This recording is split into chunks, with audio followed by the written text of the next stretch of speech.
Chapter 11 New Plan. You are listening at novelfull.audio. To start the Steam and Steel task, you click on the task book. One side features a metal with a blue crystal and a smoking steam engine engraved on it. In Steam and Steel, that blue crystal is a special mineral called tellurium ore. You need a resource evaluation score of over 95 to get your hands on it. The system will then grant you the right to build a mine and give you access to the vein of this special resource.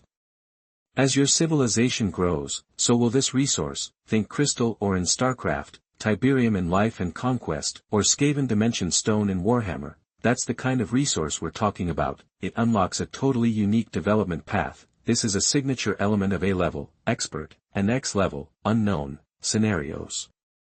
It's the kind of resource that can completely change how your civilization evolves. The steam engine represents the difficulty of this scenario. The more steam engines you see, the tougher it'll be. That's all the description you get. Who knows what's waiting for you inside? Just because it's labeled as a classical era, A-level scenario doesn't mean you'll be hunting tiny monsters. You might be fighting skyscraper-sized beasts with a spear. Steam and Steel. Difficulty level, AX, Introduction. Steam. Steel. Welcome to the Warzone, soldier. Besides the overall setting, each lord's starting point is unique. One time you might find yourself in the southwest, the next in the north. Getting your bearings and settling in can be tough in the early stages. G. Lin put the task book in his inventory. He wasn't going to start it just yet. He still had plans for his territory. During the classical era, he only added 2 large blueprints, the Academy and the Grand Library. The system sells basic blueprints in the marketplace, but only players in the corresponding era can buy them. Usually, once players reach that era, the system prices are higher than what other players will sell them for, unless you're desperate. G. Lin opened the marketplace. Items were listed from most expensive to least. He tried bargain hunting before, but after scrolling through tens of thousands of items, he'd never found anything worthwhile. Nothing. He spotted a few magic items, but they cost an arm and a leg in gold or food, a total ripoff. Plus, the system takes a 10% transaction fee, so he wasn't interested. He only used the market to trade resources when he was running low. Gold, iron ore, stone, wood, food equals 1, 1.1, 5.1, 7, 12.1. Gold was still the standard, and everything else was priced 10% to 30% higher than what you'd get producing them. The exchange rate kept changing, but iron ore was cheaper than gold. 1 gold could get you 1.1 iron ore. Maybe gold was being refreshed in smaller amounts. Meat and coarse salt were the hot commodities. Not everyone was like G. Lin, able to take down wild monsters without taking damage. And salt was essential as a seasoning and for preserving food. The system turns any food you send it into edible gel. Only then can the system consume it. Delicious meat and food, all gone. Some lucky players found salt mines and made a killing selling salt on the market. Good stuff is rare in the early game, whatever. G. Lin skipped the player market this time and went straight to the blueprints. He bought the farmland and mill blueprints from the gold mine, costing him 200 gold total. That came from the almost empty small vein. It only had about 10% of its resources left. Imagine a mill surrounded by a circle of farmland. Requirements, wood, 10, food, 10. Ability, can be cultivated, making the land more fertile. The system's farmland is high-tech. It forms automatically with 1 click, saving you the backbreaking work of clearing the land. In the old days, it would take a whole generation to clear a few acres. Now you can instantly create fertile land with this building. Just send people to plant and tend the crops. Mill. Requirements, wood 75, food 50, gold mine 50, ability, increases plant growth rate in surrounding farmland by 10%, increasing overall grain output by 10%, it's called a mill, but it looks more like a temple that's trying to look like a mill. And who needs gold for a mill? Mills in the real world don't increase plant growth. Despite his gripes, he found a spot near a medium-sized lake to place the mill and then surrounded it with farmland. He was planning to make the area around the lake his agricultural hub. You need water for stable agriculture, 2 mills and a field. He was confident about investing in farmland because of Chongshan's farming expertise, a 10% construction cost reduction, 1 for every 10 fields. The farmland that would have cost 2,000 resources now only cost 1,800.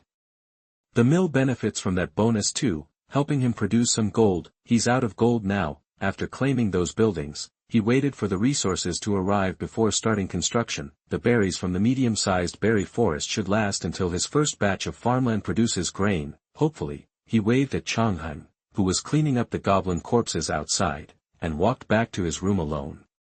If you don't clean up corpses, they won't disappear. Goblin corpses aren't exactly gourmet, maybe he could use them to fertilize the fields. After appointing Chongshan as the head of administration, Ji Lin started thinking about the steam and steel scenario. The population supply should be arriving soon. Once he loses 25% of his people, his territory's population will be booming. He was setting up this farmland for them, and he needed to create enough jobs. He hadn't torn down the mud wall yet. It would take so much time to tear it down. He would produce many times the materials during the same time. When the next wave of population arrives, he'll have the manpower to tear down the wall. He also needed to dig a canal from the lake to the farmland. Jobs for everyone. So much to do. He wasn't planning to build a barracks. When he returned from the border, he would use the soldiers he brought back from there. Even if the equipment wasn't up to par and they got a -25% combat debuff, they'd still be much stronger than spearmen. He opened the classical era chat channel, curious to see how many other players had made it this far. Anyone who's advanced this quickly is either incredibly lucky or super skilled. It's probably worth getting to know them. Chapter 12 Preparations Before Departure. You are listening at novelfull.audio. Chapter 12, Pre-Departure Prep. The forum shifted to the classical era section, and the entire area went silent. Instead of tens of billions of players, there were now only 1,000 or so. It seemed he was finally ahead of the curve. Mastering era-specific improvements in just one day was impressive. Many players were still getting their bearings, few could react so quickly. A popular post was pinned at the top of the classical era forum. Starting race statistics, let's compare. I'm playing an elf lord on a river terrain. Built a moat, but still lost 2 elves. Let's compile data to see which races have an edge in each era. Join the effort. Man, tough losses. 5 elves down. Wish I'd delayed upgrading the era knowing the attacks would be this brutal. Losing 5 elves was a significant setback. Elves have a low fertility rate, so that kind of loss can really hurt early development. The Traiants are holding up. Not a single one died. They need a nerf. Traiants are OP early game. I'm a goblin player, and I found out that a few strategic executions before a fight really boosts morale. How many goblins had to bite the dust to figure that out? Ji Lin saw the total number of responses, 760. The top picks were Traiants, dragons, and undead. Humans lagged behind, with only 3 players represented. While Traiants and dragons are rare, with tens of billions of players, even a tiny fraction like 1/10,000 still translates to 1,000,000 lords. Traiants start with 20 armor, making them practically immune to Dark Ages monsters. Baby dragons get 40 armor, scratches at worst until bed crossbows and muskets show up. These early eras are all about growth and variety. Traiants and dragons have a huge advantage in single combat until the colonial era. Traiants become giant Traiants with boosted stats and armor. Once they unlock throwing, they become living catapults. Invincible early on. The catch? They can't build a production system. They need to select complementary races. Without them, upgrades become a problem and there's no late game. Elves and dwarves can barely manage, but Traiants and dragons are totally dependent on their subordinates for population growth. Humans default to other humans as their main subrace, since no other subraces are as versatile. Everyone's got a weakness. Scrolling down, Ji Lin saw the thread veering off topic. Got a plus 60 armor, Lightbringer, set. Want to feel like leading thousands of troops? Experience Shaolong level gear. Just half your resources for the next era. Nice try. One person can use that. You're asking half an era's resources? Get real. I'm selling a quarter of the way to this era's swift flag, plus 20% movement speed, minus 10% physical fatigue. First come, first served. Make way. Selling skeleton melee soldiers. Cheap at 2 gold each. Blue lobster. Fresh blue lobster. Get your blue lobster today. The thread had devolved into a marketplace. G. Lin posted, looking for a ranch blueprint. The system market ranch costs 200 gold, too much. Maybe he could snag a cheap blueprint from a lucky player. He saw a few things he wanted, but the prices were outrageous. Green apple forest, creates a 1-acre green apple forest that slowly expands, limited to plains and hills. Price, 400 gold. Grass carp nest, produces fish eggs and grass carp, limited to lakes and rivers. Price, 450 gold. Resource generating items, like his hunting spider's nest. Drop them and they make resources. His nest was rarer, worth maybe 400 gold. But these were so cheap, he had to consider it. Back in his previous life, everyone sold finished goods. Less profit, but they kept items to expand production. Even with multiple hunting spiders' nests, they'd use them for expansion. Some players became processing lords, making unique products for trade. The players who'd upgraded the era were all top tier. These guys looked carefree. He closed the chat and checked his spearman's stats: military type, pikeman, quantity, 100, adjustable, melee dodge, 48, movement speed, 5 km/h, armor, 10, organization, 55, weapon power, 15, traits, military formation, plus 10% melee dodge, resist charges, anti-large, well-trained. The spearman's armor went from 0 to 10. Still low, but now they were armored, from fragile to protected. Win. That 10 armor meant basic iron plate armor over their clothes, with reinforced arms and legs. And their weapon power went up by 10, the crude wooden spears with iron sheets were now pig iron tipped, making them much more powerful and longer. Previously 2 meters, the spears were now roughly 2.5, morale was up by 5 points, but it was still difficult to wear down. The spearmen went from peasants with sticks to a decently armed militia. Neat black light armor, spears. They finally looked like an army. 2 days later, the battle's effects still lingered, construction was booming. Ji Lin assigned idle villagers to build housing. With 1,000 units of food, there were 200 days worth of food for the 200 villagers, and with the addition of 400 more new villagers, there were 30 days worth of food left over. That was the power of the large berry bush resource point. The goblins were buried to decompose naturally. Processing them risked disease. The gray wolf pelts were dried separately. A patrol reported a large, dark crowd approaching. The pale, thin refugees shuffled towards the town. Ji Lin was thrilled. He'd waited for them. 2 days felt like 2 weeks. He'd settle them, then open the quest book. Inside the quest book, time flowed at 110. An average A-level quest took 90 days. 9 days away meant less control. He could still issue orders remotely, but it wasn't as effective as direct command. Micromanagement had become like a game of auto chess. He'd bring the hero units along to train. Without heavy mountain management, it'd be tough. He had enough wood and food to level up again. Slow and steady development was good. Gold and iron were the problem. The existing veins couldn't provide 320 iron and gold. He had 2,000 stone, though. Gold and iron. Ji Lin sighed. He'd need to lead his troops to find some mines. Once he found them, he'd set up mining and send the steam and steel quest to minimize losses. Chapter 13 Demonstration and Departure. You are listening at novelfull.audio. The crowd halted, not by choice, but because of the bristling spears pointed their way. Years of hardship had taught them a harsh truth. Facing armed soldiers, their numbers meant less than a pen full of pigs headed for slaughter. Unease rippled through the crowd, fear of the soldiers holding them in check. Send your leader forward. Ji Lin surveyed the gaunt faces, a flicker of reluctance crossing his features, though inside, he was elated. After all this waiting, someone had finally arrived. The crowd surged again, and then an old man was shoved forward, shuffling nervously toward the spearmen. Longevity often equaled cunning. The famine had weeded out the weak, those who survived were sharp. Respected, honored, sir, we were wondering if there might be room in your village.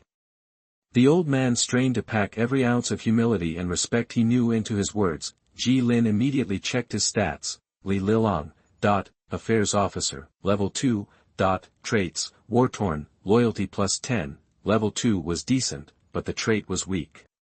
War-Torn only gave a pathetic loyalty bonus. Short of outright abuse, these people wouldn't rebel anyway, they were practically blank slates. Still, as an affairs officer, he could oversee the town center, plus, he was baggage heavy enough to keep the house from being empty. Not bad. Chong, get them settled. Start them on the food paste, their stomachs probably can't handle cooked food right away. A benefactor. You're our benefactor. Li Xiaolang's knees buckled, and he went to kneel before Ji Lin.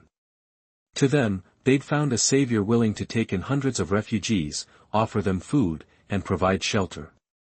No kneeling, stand up. And you, no kneeling either. Ji Lin's eyes twitched as he snapped at Li Xiaolang and the rest of the crowd trying to follow suit. Anyone who kneels doesn't eat tonight. The threat worked instantly. Ji Lin left Chong to handle the rest and turned his attention elsewhere. This first wave of people felt different, more alive than the initial settlers, like the difference between a blank canvas and one already covered in paint. Their emotions were strong, almost overwhelming. That heightened sensitivity wasn't necessarily a good thing, it's always easier to paint on a blank canvas. Besides, emotions often came with baggage. In his past life, he'd picked the rat people because he struggled to connect with others. He'd been a loner, preferring the company of creatures who were fiercely loyal. Still, he had to accept this group. Their arrival drastically changed the soldier-to-civilian ratio, dropping it from 50% to 16%, still unbalanced, but far less strain on resources. Soldiers weren't as efficient as specialized farmers. With the addition of blacksmiths and priests, their usefulness was declining even more. Leaving the population issue aside for the moment, the spearmen he'd sent out scouting had brought welcome news. Pushing the refugee situation to the back of his mind, they'd located a new, medium-sized mineral vein. It was a bit of a trek from town, about 3 miles.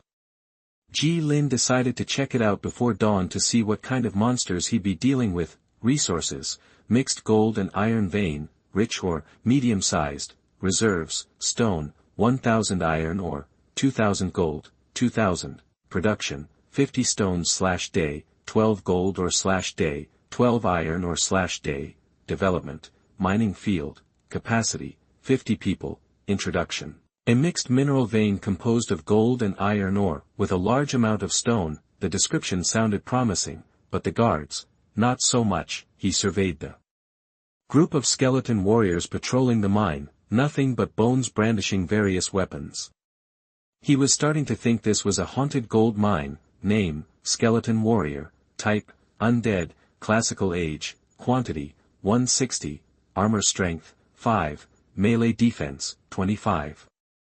Weapon power, 10, organization, 30, ability, cause fear. This unit causes fear to all enemy units and non-same friendly units around it, causing them to be punished by organization. Undead, will not leave the battle due to morale loss, but will continue to be hurt when the organization is low. Introduction, life that should have ended, reanimated by magic.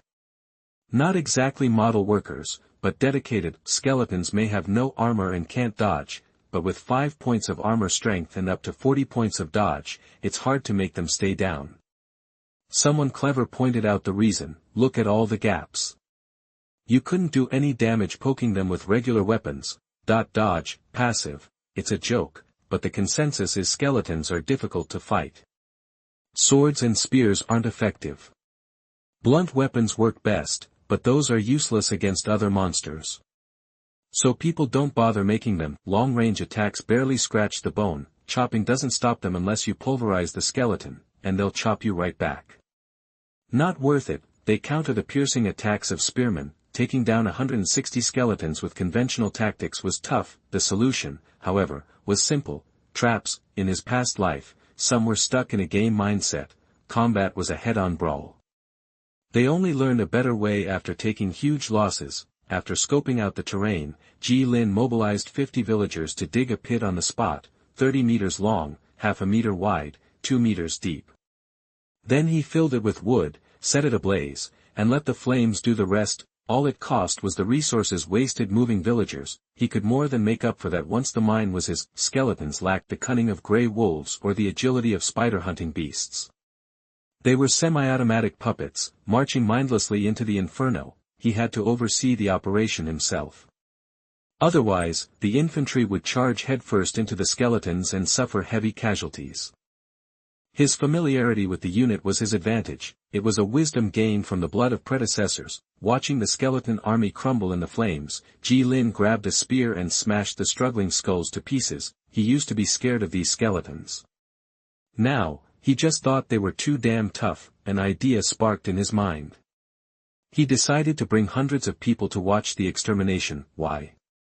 Ji Lin wasn't sure, but it felt important to demonstrate the army's power. A mix of intimidation and kindness was the best way to maintain order, and just as he suspected, the people watched in awe as the skeletons fell into the fire. The few who avoided it were quickly overwhelmed by a dozen spears. A clean fight. Number 100 had already eaten and bathed the hungry refugees, now the villagers under his rule, and arranged them to observe from the distant hills. Showing them the external threat, stability +10. Deterrence, threat. Ji Lin didn't realize that the fastest way to unite people was to give them a common enemy, but the result was similar. Before leaving, he assigned Li Lilong to manage the town's administrative affairs. Li Lilong thanked him profusely, promising not to disappoint him. With everything handled, he opened his mission book, pulled out the steam and steel quest, and clicked the icon of the blue crystal intersecting with the steam engine. Luckily, they were just skeletons. Anything else would have been much more difficult. These days, you can't expect a group of spearmen to conquer the world unscathed. He needed to expand the army. Do you want to open the mission book? Steam and steel, opener, Ji Lin. This time, carry the hero unit Chongheng, heavy armor. Please note that in the dungeon, you will not be able to summon materials. Death in the dungeon will be deemed the settlement of the dungeon immediately. Rewards will be obtained based on the evaluation. If the evaluation does not meet the standards, you will not receive the reward. No answer after 1 minute will be deemed as giving up. Confirm. Ji Lin didn't hesitate. Confirmation completed. Good luck. We're looking forward to your performance. Ji Lin blinked, but before he could react, the blue vortex swallowed him whole. Chapter 14 Steam and Steel. You are listening at novelfull.audio. Ji Lin had been lugging around a 12mm muzzle-loading rifle for almost 3 hours. He was wearing steel plate armor to protect his vital organs and carrying a large backpack with a blanket for sleeping. He'd gotten lucky. He wasn't stuck as a trench soldier on the front lines. Instead, he led a squad of breastplate musketeers marching through the wilderness alongside the main force. Chongshan and Chongheng were now his responsibility as musketeers. He had to find time to teach them how to load their weapons and the basics of close-quarters infantry combat. While Chongheng and Chongshan weren't the sharpest tools in the shed, the other musketeers looked like they'd already given up on life. They weren't dead yet, but they were definitely on their way. A 6-legged mechanical spider lumbered along with the troops. These car-sized contraptions had only a basic shell, exposing the steam boiler inside, which spewed boiling water. Ji Lin ordered his squad to keep their distance from the steam spiders.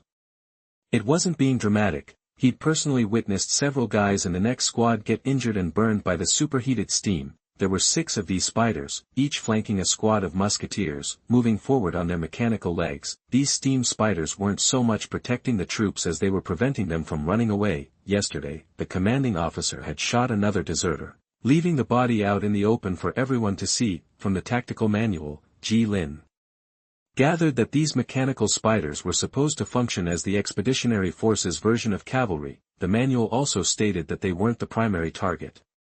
The mission was to line up and shoot enemy infantry, but if ordered, they had to fire at the enemy's mechanical units. Whether the 12mm muzzle-loading musket would even scratch these things was debatable. Ji Lin figured his 90 men would be blinded by steam after getting off maybe 2 shots.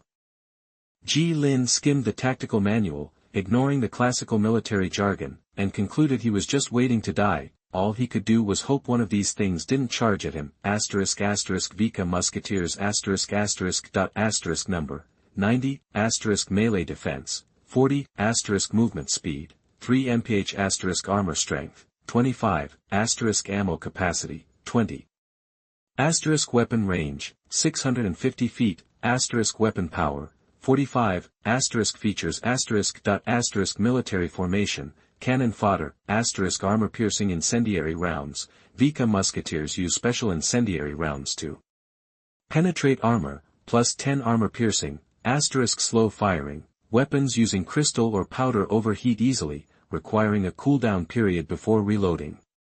Fire rate is 1.2x slower than standard musketeers, introduction for the glory of the kingdom. Wait, hold on, we're just cannon fodder. Compared to standard soldiers, Vika musketeers have the added attributes of ammo capacity and weapon range. The ammo capacity refers to the 90 musketeers collectively firing 20 times. Each musketeer only carries 20 rounds. Weapon range is the effective range of their muskets, 650 feet. This is a bonus attribute unique to ranged units. Primitive slingers from the Dark Age have similar range and ammo capacity, but their overall attributes are far inferior to the Vika musketeers. These musketeers, hailing from the Steam Age, boast a solid 45 points of weapon power. This makes the 15 points of weapon power possessed by Classic Age pikemen look pretty weak. The 45 points of weapon power are enough to pierce any plate armor within that 650-foot range. While they are slowed down by the need to reload, their superior weapon power and range make up for it. Multiple hits could even threaten heavy infantry with up to 80 points of armor. As for the super heavy infantry with 120 points of armor, you'd have to get that yourself. Regular infantry without magical runes only have a maximum armor strength of 40. The infantry with magic bonus could stack up more armor strength. The same goes for the plate armor Ji Lin wore, which was limited by his physical ability. That's the joke you'd hear before you traveled through time. Why does our infantry firepower keep getting stronger? Because the physical strength of humans is too weak. You can't easily hip fire a .50 cal. You can barely walk briskly with a full 6th level plate. The breastplate tied to his body, though made of thickened steel, was limited by human physiology. It was just enough to block a direct hit from a muzzle-loading musket. He'd be lucky if it stopped a second shot. The Vika musketeers' stats were superior to the standard musketeers the system provided during colonization, and they had their own special bonuses, and the cannon fodder thing, ouch, but it was probably accurate. These musketeers looked tough, but against things like rampaging mechanical spiders, they were basically just fodder. That feature was kind of harsh. Luckily, the cannon fodder attribute could be removed through training. Survival would be beneficial to the army's upgrade. As for the armor-piercing incendiary rounds, the manual said it was effective against armor. And it was also for the glory of the kingdom. Apparently, he glanced at the steam spider next to him, mechanical spider number 12, melee defense 15, larger size reduces melee defense to 0 for large units, movement speed 22 mph armor strength 70, weapon power 185. Features steam jet, sprays high-temperature steam randomly in all directions when engaged in melee, stabilized boiler, charges with an overloaded boiler, risking self-explosion, permanently. Defeated, immune to morale effects, horrifies the enemy, continuously disrupts the organization of nearby enemies, infantry hunter, excels at fighting infantry with its special attack mode, dealing heavy damage to anything smaller than a horse, charge, receive significant charge bonuses. Formation destroyer, negates formation bonuses in close combat, introduction small combat weapon powered by special fuel, with a built-in circuit for simple commands, don't get too close. Unless you want your skin to melt. A whopping 185 points of weapon power. 70 points of armor. 7 special features, including horrifies the enemy and permanently defeated.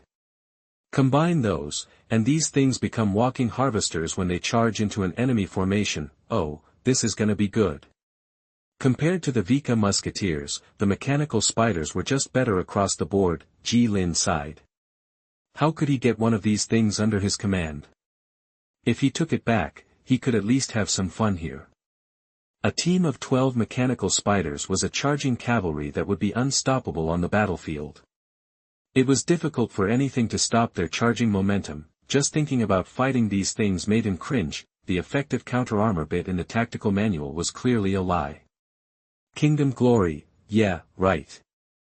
These things were built for destruction. Chapter 15, Attack. You are listening at novelfull.audio. Ji Lin's eyes went to the center of their ranks, focusing on a moving mountain of steel. This was the governor's mech. Every governor assigned one to their legion commander, customized to reflect their rank and identity. It wasn't just a ride, it was a serious upgrade in combat power. The legion's commander sat in a heavy mech, easily 50 feet tall, crisscrossed by pipes and sporting gleaming, freshly installed joints.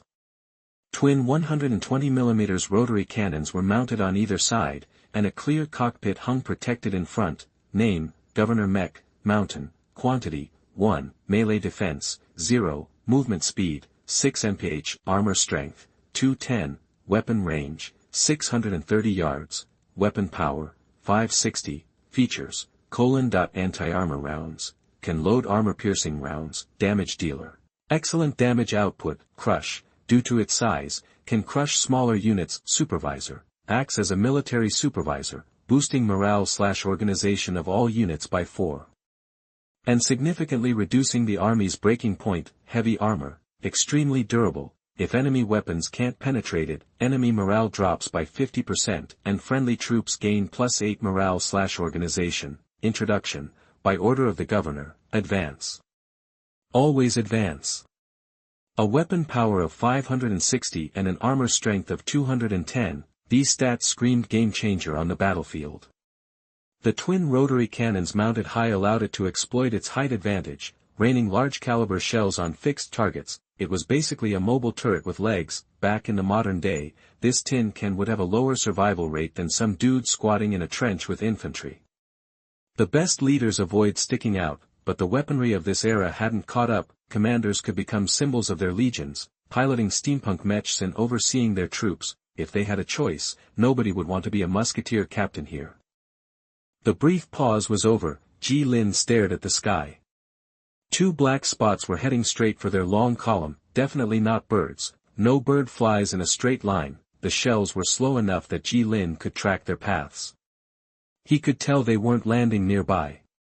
Judging by the shell type and trajectory, it had to be a mortar, a super big indirect fire artillery piece, firing shells over 6 inches. No artillery crew fires just 2 rounds, those were ranging shots. Once they had the range dialed in, they would start pouring it on. Ji Lin knew this all too well. He roared, his voice cutting through the ranks. Get down. Confused, the musketeers reacted as if they'd received a direct order, dropping like wheat in a storm. Then came a strange, drawn-out whistling sound. The shells were flying so slowly that the explosion was delayed, but the impact was dull, and then the rain came. Ji Lin lost count of how many shells hit. He heard at least 6 explosions, but the shockwaves felt like more. Not every shell detonated, but even the duds had enough kinetic energy to carve bloody swathes through the marching formation. One steam-powered mechanical spider took a direct hit from an unexploded shell. Its boiler blew, sending a group of musketeers flying. It was a hellscape. Even fighting with spears felt less brutal, but the smell of gunpowder tickled something in him. This was a familiar kind of war. On the horizon, another group of musketeers in similar uniforms appeared, marching in lockstep toward the disrupted column. Behind them loomed a boxy shadow. A raspy, distorted voice echoed from the loudspeakers mounted on the giant bipedal steam mech's leg armor, sounding mechanical and lifeless. Brave soldiers, you are under attack by the enemy.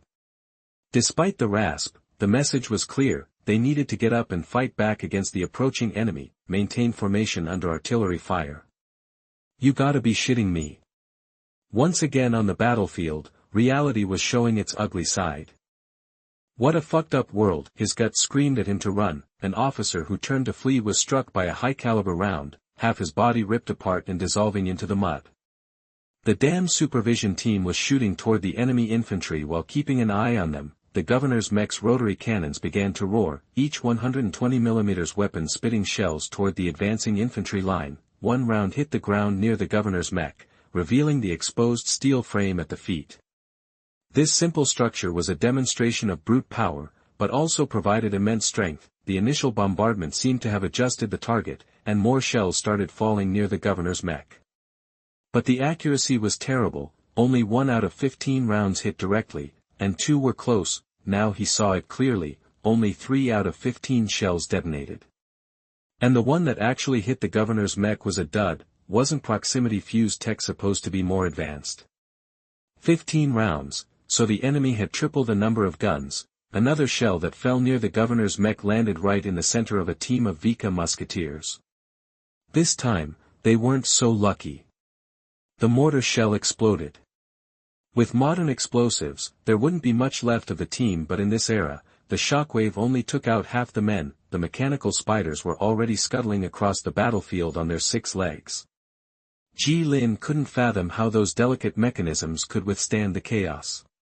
They weren't headed toward the infantry line, they were moving in the direction from which the shells were coming. They had to get back into formation, even with artillery fire incoming. Scattered musketeers were just easy targets for the enemy's muskets. Once they started shooting, the enemy mortars would focus on the troops further back. The calculations for indirect fire like this were scary accurate, considering the lack of advanced math. Chongshan. Changhan, .2 dirt-covered soldiers pushed themselves up from the ground. Ji Lin couldn't make out their faces. But others followed. The muddy soldiers gripped their steel guns. Line up! Line up! Gunfire erupted, and Ji Lin fired along with them, bellowing, thanks to his quick thinking and shouting, "Get down!" The musketeers had scrambled prone. After 2 rounds of bombardment, none of them were injured, though everyone was covered in mud. The teams nearby had also hit the dirt, suffering only a few casualties, and so, the glorious line-up shooting of the colonial era began, marred only by the fact that the dungeon lord was also, regrettably, the first frontline soldier to bear the brunt of the attack and was covered in mud. Chapter 16: Steam Spiders and Mechanical Soldiers. You are listening at novelfull.audio. Water, sunlight, and a little active metal, that's all it takes for blue crystal ore to grow. Does it gradually drain the active metals in the vein, then grow with water and sunlight, or does it self-replicate? What's clear is that this crystal structure isn't biological. With high-intensity light, plenty of water, and enough minerals, it can grow at 300% the normal rate. After simple industrial processing, it releases pure hydrogen. That's why this world has developed such amazing steam-powered machines. Only 3 players have ever made blue crystal or the top prize, and they all ended up as leaders. It's an efficient, pollution-free energy source that's easy to mine and automatically extracts active metals. Industrial waste that would normally be scrapped doesn't need complicated sorting. Just dump it in and fish it out later, because it can produce and store hydrogen. Smelting is highly advanced in this world. With a little magic, they can create incredibly strong structures. The unmanned mechanical spider uses core engraving, a branch of magic and runes. It's a big step in one direction, but fully automatic machines are still a pipe dream back on Earth. If there were a perfect energy source, this would be it. It's just a bit powerful. That last shot almost blew his shoulder apart. The tactical manual says to let the gun barrel cool down after firing. Blue crystal or powder mixed with an oxidizer produces a ton of hydrogen on impact. This hydrogen burns with the oxidizer, creating extreme heat. That powder bag exploded right in the barrel, messing up the rifling, so these musketeers are stuck with smoothbore muskets. The 200-meter range is all down to the explosive force. Mostly, it's about sending bricks flying. In the game, when players remotely order soldiers to the front and see them just milling around for a minute without getting a kill, it's frustrating. You just want to grab the gun and do it yourself. Ji Lin stood to the right of his line, firing with the infantry at the oncoming enemy. They were probably 300 meters away, but he gave the order to prepare for the first volley. He could get into firing position and look busy without having to advance all the way to the enemy's firing line with the other musketeers. The commander noticed that he was the fastest to get ready. He nodded, proud of the kingdom's military training. If Ji Lin were there, he'd chew him out for 10 minutes. Commander, your troops just took a round of artillery fire and you've got guys still breathing on the ground. If it wasn't for the supervisors, they'd have bugged out already. Advancement. Not gonna happen. Let another friendly force take care of that. The bullet storm started from their infantry line, with bursts of white smoke. The enemy line was still a blur in the distance. It was hard to tell how effective they were being. He didn't have a telescope. Those were for officers. Reload. That the enemy is just like you, someone who's lived in this world for 18 years. They have similar weapons and are just as smart. That 18 years can end in a flash on the battlefield. There are no Rambos, no super soldiers. Even with enhanced physical abilities, they'll get taken down in a volley. Line infantry battles are brutal. Fire or move forward. Retreat isn't an option. Soldiers are all around you. If the line breaks, the enemy will charge. He chose to fire. Ji Lin couldn't let his guard down. He didn't go to all this trouble for nothing. The system wasn't going to give him a free pass. According to the Civilization Lasts Forever system, there's only one final evaluation at the end of the run, based on his overall performance. As the enemy got closer, he saw the tall figures in their line. Some were 6 meters tall, with spindly limbs powered by gears. They were moving with the infantry. Their target must be the steam spiders on their side. The thought of being swatted by a robot wasn't appealing. The steam spiders weren't quite up to that fight. Then Ji Lin saw the arc flashing on the mechanical soldier's right arm. Not all the steam spiders had gone after the heavy mortars. 2 teams were waiting on the flanks. As the enemy closed in, they met the infantry line. The steam spiders hadn't taken any more artillery fire since leaving the line, which was a good sign. A sharp, whistling gunshot rang out, and the steam spiders began to overload their boilers and charge. Steam spiders aren't 19th century light cavalry. Imagine a 2-meter-high mobile boiler room charging at you at 35 kilometers per hour. The musketeers were shooting better than he expected. 8 steam spiders went down in explosions before they even reached the lines. If you can't stop that charge, it's gonna be a bloodbath. The steam mechanical spiders' attack went pretty much as planned. These car-sized spiders with 6 legs, roaring steam engines, and overloaded boilers were incredibly fast and nimble, something even people in the 21st century would struggle to pull off. Jets of superheated steam shot out of the high-pressure boiler like a scythe of death. A third of a musketeer team was instantly scalded and collapsed. Then, the steam spiders' claws and fangs were met by the mechanical soldiers. Ji Lin saw blue arcs flashing on their arms. The high-voltage arc instantly paralyzed the spider. It fell to the ground, dead. The mechanical soldier walked on. They sacrificed 24 steam spiders so some of their infantry could recover and reform the line. Ji Lin wasn't convinced it was worth it. He would have waited until the enemy got closer and used the spiders to break their formation, like mobile cavalry. So what if a few more musketeers died? The steam spiders' damage would easily make up for the loss. A good commander minimizes casualties while achieving tactical goals. Preserve manpower to make the army stronger. Veterans train rookies, maintaining a healthy structure. No mobile cavalry, no line filler infantry, no artillery support. Sometimes, it's better to have no air defense than bad air defense. There's a big difference between not having it and having ineffective air defense. Sending green troops to their deaths is a slow-motion suicide. This all-out charge might seem powerful, but it just means the enemy doesn't have to fear the steam spiders anymore. The ability to keep a mobile cavalry unit around to keep the opponent on edge is invaluable. Back in the day, Ji Lin always kept a unit like that around in war games. When the mechanical soldiers finally got close enough for Ji Lin to get a good look, he got their stats: name, steam machine, number, 12, melee defense, 25, movement speed, 10 km/h, armor strength, 60, weapon range, 20. Weapon power, 140, features, arc. This unit uses arc to kill the target, causing more damage to enemies. With lower armor, and at the same time, it has a chance to directly destroy the target's internal components.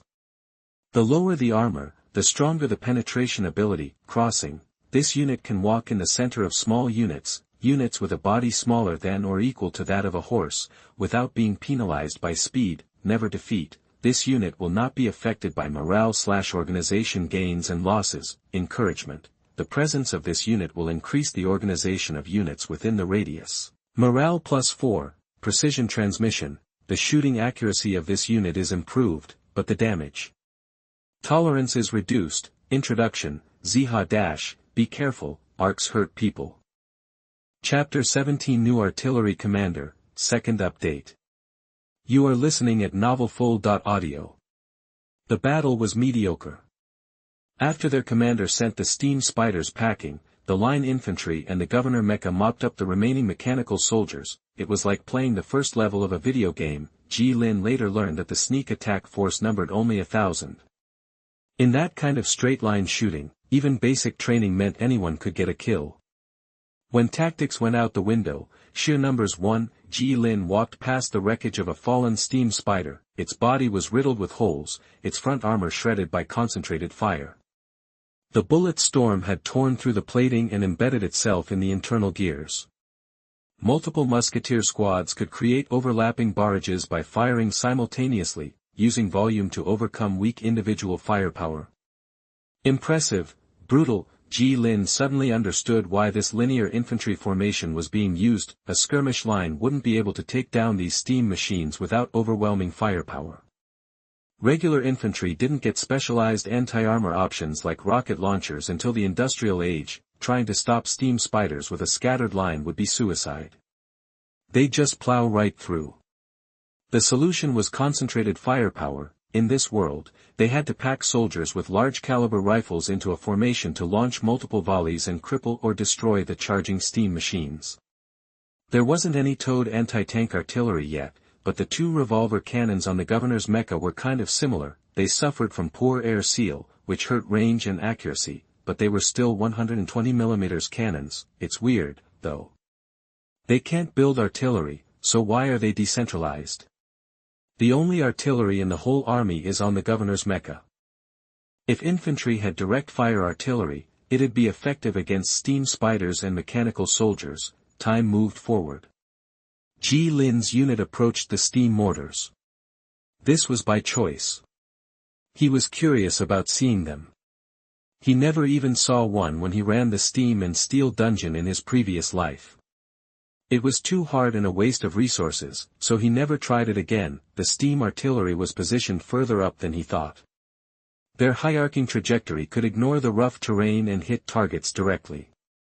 They were hidden behind a hillside about 500 meters away. On the other side of the hill, they saw piles of dead mechanical soldiers and steam spiders. They were frozen as they were when they died. The remaining steam spiders were scrapped, and the governor's mecha was parked nearby. Finally, the steam mortar came into view. It was different than he expected. The steam artillery used legs, normal crawler tracks. A large, stubby gun barrel was mounted on a 6-wheeled chassis. The tracks were as rough as the steam spiders and mechanical soldiers, with exposed parts everywhere. A steam engine with thick brass pipes was attached to the rear to power the whole thing. Finally, wheels that looked normal. There were gear-driven mechanisms on each side of the barrel to control its angle. An officer wearing his cap saw him and waved him over. The commander, who had been planning to assign him to battlefield cleanup, was taken aback when Ji Lin spoke, and then huddled with the other officers. "Sir, I majored in artillery." That it was a lie, but his experience from countless firefights was worth more than formal training. He understood artillery. The attack style of these mortars was familiar. He needed to move out of the grunt line and onto something better. It was impossible to advance if he stayed filling the line. He bet this team didn't have an artillery officer. With the steam spiders gone, the mortars would have to be brought online immediately, and they'd probably need someone to run them. "Oh, I've seen you. You're that sergeant who's got fast reactions." The commander looked him over, thought for a second, nodded, and sighed. Artillery is a good field, but there are so few artillery grads every year. Looking at Ji Lin's young, determined face, and thinking about his quick thinking under fire, he must have potential. The commander suddenly pictured a poor kid who signed up for artillery school, got screwed over, and ended up in the infantry.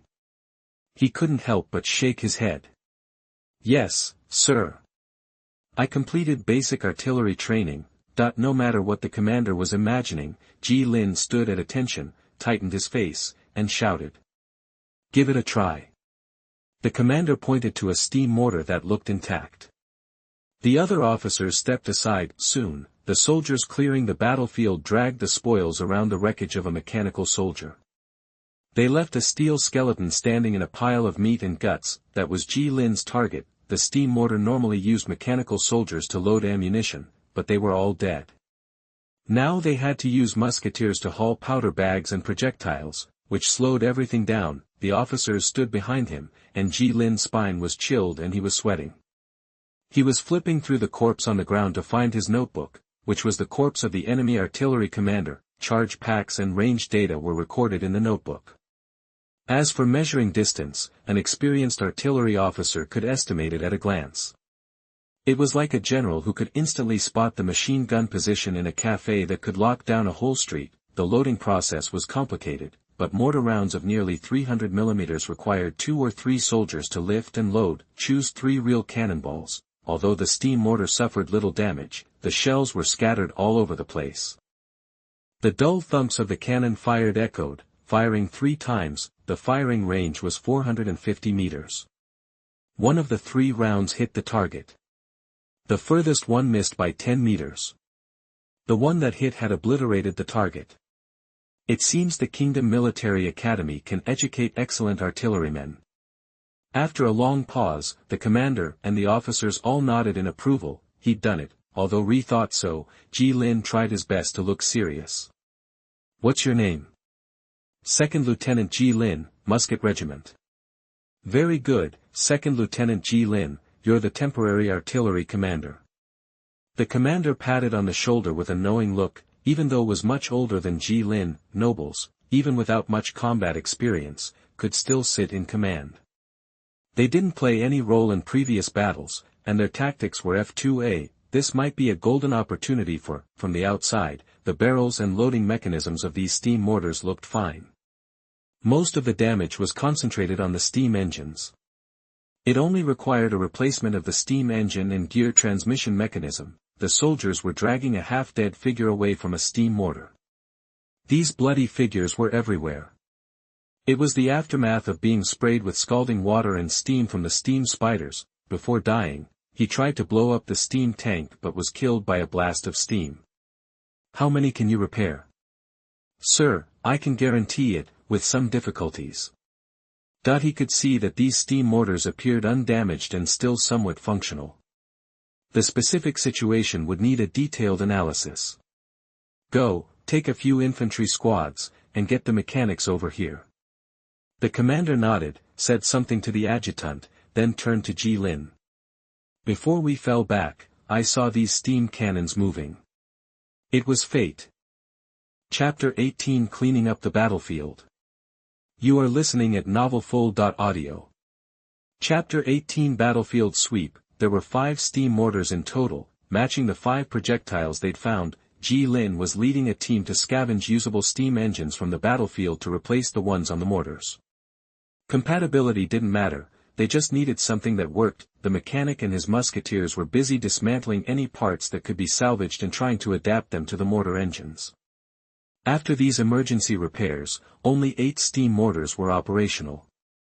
The other 7 were stripped down to their frames, deemed beyond repair. Dismantling steam engines was risky work. The mechanical soldiers, when intact, weren't a problem if they broke down, but the steam spiders were another story. Their boilers were still full of boiling water and high-pressure steam. The damage inflicted by the enemy didn't eliminate the danger. While dismantling one steam spider, residual high-pressure steam in the cylinder nearly cost him a musketeer. Behind him, Changheng and Chong were silently soaking up this advanced war and tech experience, occasionally peppering the mechanic with questions. Ji Lin kept his eyes glued to the wreckage of the steam spider, preventing further accidents.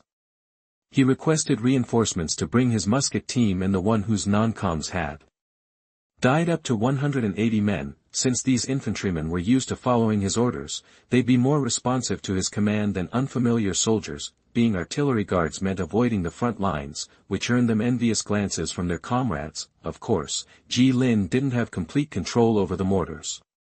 An adjutant and 2 supervisors were part of this new artillery group, and they relayed the attack orders. Lin was just there to fire the cannon. He shamelessly exploited his authority. He directly appointed Chonghang and Chong as leaders of 2 Vika musketeer squads, figuring he should be direct when training his own guys. He claimed their performance in battle justified the promotion, regardless of what others thought. After the attack, he checked their stats, but there were no new perks or level increases. He just had to be patient. Maybe it would pay off eventually. What if he scored a couple of high-level attributes? Even just leveling up would be great. Name, 250mm steam mortar. Quantity, 4, melee defense, 0, movement speed, 20 km/h, armor strength, 50, weapon range, 700, weapon power, 440, features, mechanical soldier loading, not enabled. Advanced mechanical soldiers load mortars, loading speed plus 300%, primary automatic. Preparation time before firing 20%, manual loading, traditional loading method, which requires a long time to prepare. Experimental bombs, a batch of experimental bombs replaces some solid shells. There is a probability of explosion when they contact the target. Suppressive shooting, the shooting of this unit can disrupt the formation of the target and directly reduce the organization. Morale, minus 30% movement speed. Introduction, the dull sound of artillery brings death. Logically, the closer you are, the safer you are. Hey! Watch out for those mechanical soldiers. Oh, scratch that, watch out for the musketeers. They'll riddle you with holes. He hadn't gotten a mechanical soldier or steam spider, but he had somehow ended up in a safer position, surrounded at the center of the entire formation, but he knew it wouldn't last. If he didn't prove his worth, he'd be replaced. He fixed his gaze on the gray-skinned supervisor clutching a large-caliber spear. Those spears were for hunting down enemies and executing deserters. This was a hell of a place. Lin, your mission is not just to find a cushy gig, steam mechs, mechanical spiders, steam mortars, these arms of this world. He wanted to take them with him. Even without blue crystal ore, their design and tech were invaluable, and they could be powered by something else. Unfortunately, he could only take one thing back: 8 steam mortars, 180 musketeers, and 2 gray-skinned war supervisors who were nominally under his command, even if they didn't obey him. He'd gained control of a lot of troops in a single day, a little too easy. The commander stopped by to praise their efforts and planned to take all the mechanics. Only after Lin's impassioned speech did he leave 2 mechanics to take orders from him. He sat next to a steam mortar, watching the flames lick the bottom of the pot and the water bubble. They could cook without worry. A troop movement this large couldn't be hidden. Might as well be comfortable. Nobody was going to rain down 155 artillery shells or rockets on them because they saw cooking fires. He peeled and stewed potatoes, then dumped in a few cans. The meat wasn't great, not as good as berries with food gel, but it drew a crowd of soldiers to share. Barely edible when they'd scrounged it from the trash, but good enough. Since everyone was eating this kind of crap anyway, why not eat together? At least it would be more enjoyable. The stew tasted pretty good compared to the canned ingredients. The heavy preservatives they used in the steam age made this stuff inedible. Don't expect a chef in a military outfit like this. The adjutant and war supervisor usually disappeared around mealtime. Lin suddenly wanted to bring potatoes back to plant. They grew quickly, had high yields, and could be used to make high-proof alcohol. After all, the famous vodka is made from potatoes. Chonghang and Zhong Xiao clearly lacked his cooking skills. Their food looked mushy, but the taste was far from what he cooked. Potatoes were special, though. He could buy a seed from the system store in the first era. It was too extravagant to use up the reward opportunity. Officer rations, for you. An iron kettle was tossed into Lin's lap. It was the adjutant. He rubbed his hands and sat by the fire, scooping a spoonful into his bowl. I'll take a bowl too. Spring in the Ceta Plain is damn cold. Ji Lin uncapped the bottle, and a harsh smell assaulted his nostrils. Booze.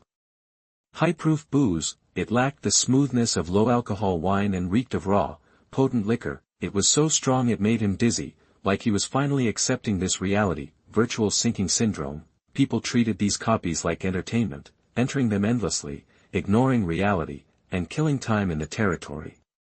He was just passing through, taking what he needed, and leaving. Sometimes, he had to admit, he was adapting to this life a little too well, rushing from one battlefield to another. Chapter 19 Riot. You are listening at novelfull.audio. While there are limits to what you can take out, the system compensates in certain ways. For instance, if you're extracting Vika Lancers, their chargeability translates into standard medical supplies instead of a blue crystal-based concoction. Also, the system doesn't erase memories. Over time, the Lords figured out a quirky workaround. They'd send fully equipped personnel into the simulation to soak up all kinds of knowledge relevant to that era, even combat skills and manufacturing processes. This knowledge and experience stuck with them, allowing them to bring it back to their own territories. Their initial attempts were a complete disaster. Later, the system started throwing anyone with this idea straight into the most intense battles.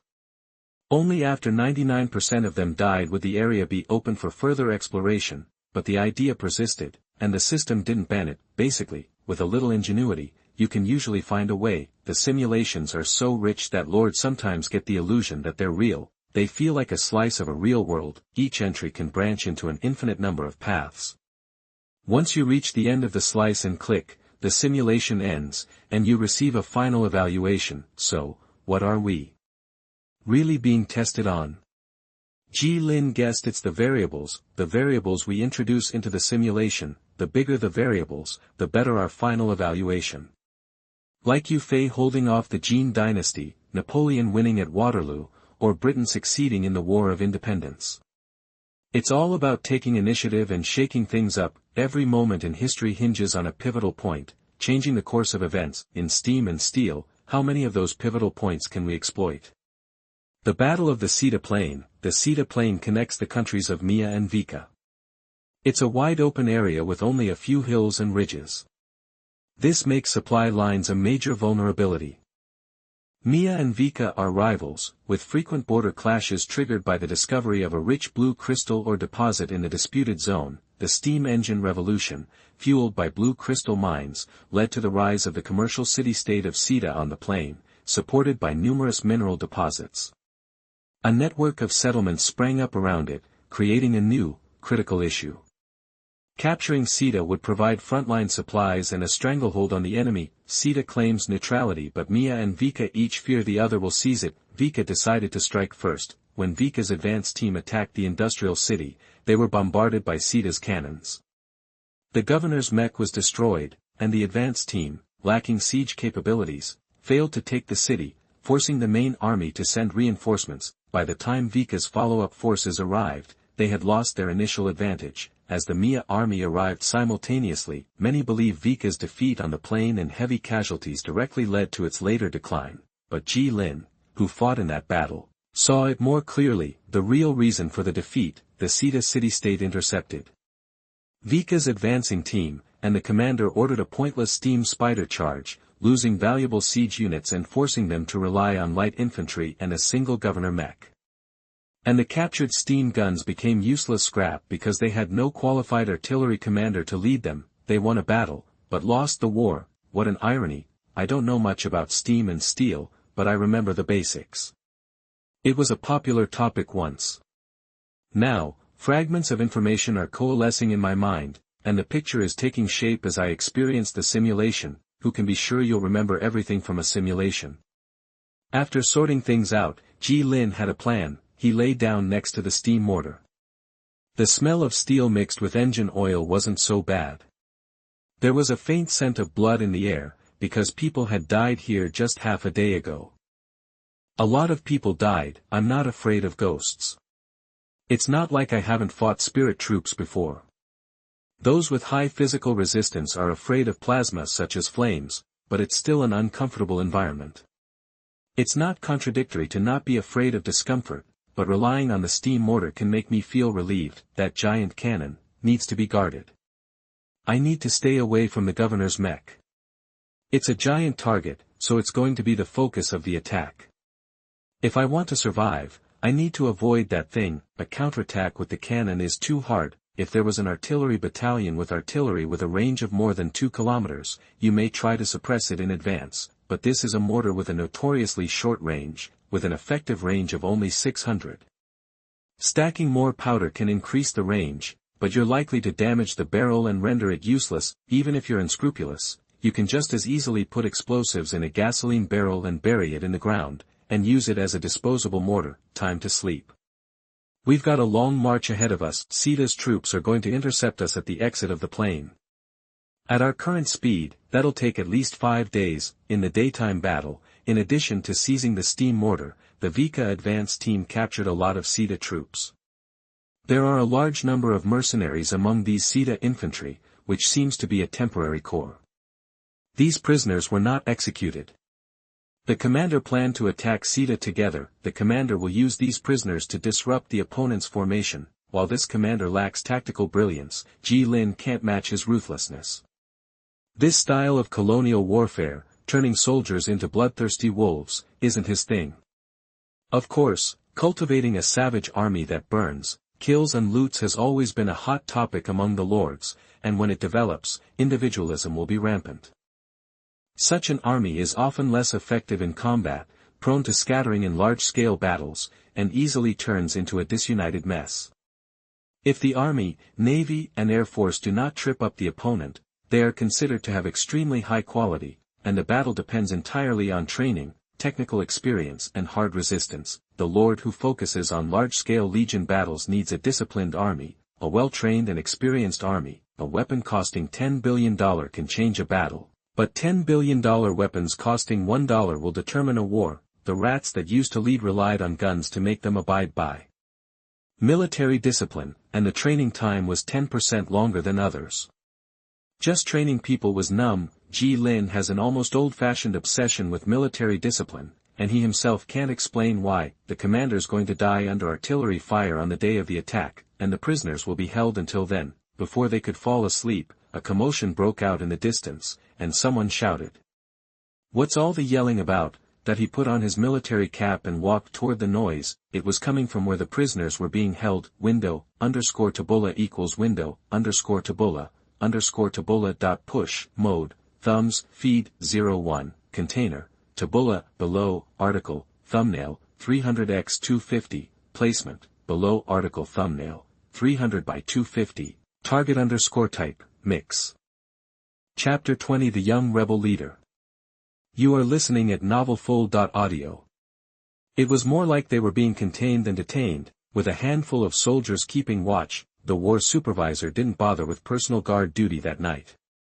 A squad of soldiers was enough to keep the prisoners from bolting, 90 soldiers to oversee nearly 400 prisoners, considering that over 900 attacked them initially, and after the dust settled, half were captured. It spoke volumes. This was open country. Escape was a pipe dream. The supervisors retreated to their tents. Their accommodations were far superior to those of the soldiers leading the charge: private tents, more provisions, even personal cooks. Meanwhile, guys like him had to bunk with the rank and file to keep order and face punishment for any desertions. While technically part of the supervisor group, albeit a lower-ranking member, he still appreciated the wine the adjutant had tossed him.